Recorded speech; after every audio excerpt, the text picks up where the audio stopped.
In order to support this scale of information, in order to process this scale of information, we had to build a full data stack. Different technology to deal with different problems of processing this information.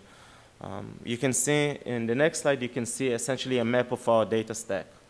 So on the top, you can see essentially the two services, the two LivePerson services that actually generate this information. Our monitoring piece is essentially a web tier that actually listens to what the visitor is doing on our customers' website and mobile devices. And the chat and the voice systems are actually the engagements themselves, the chat that you create with the rep or the conversation that you have over the phone with the rep.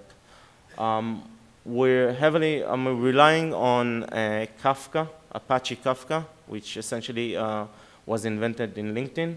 We use that as our major messaging bus.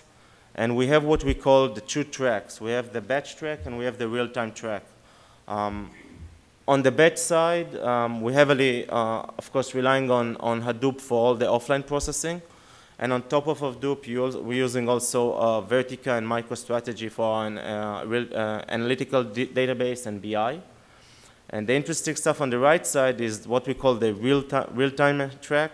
And we are using Storm in order to do complex event processing. We essentially had an evaluation of different solutions, different NoSQL solutions. We consider three main options. So Cassandra is the first option that we looked at. We also looked at MongoDB. And of course, Couchbase. So I just want to share with you kind of a high-level comparison that we did with those three options. Linear scale was a very important consideration for us. We wanted to use a document store. We wanted a flexible data model. And when we did some testing, we took some benchmark, we did our own testing, we found out that from these three options, the only one that fit our requirements was Couchbase.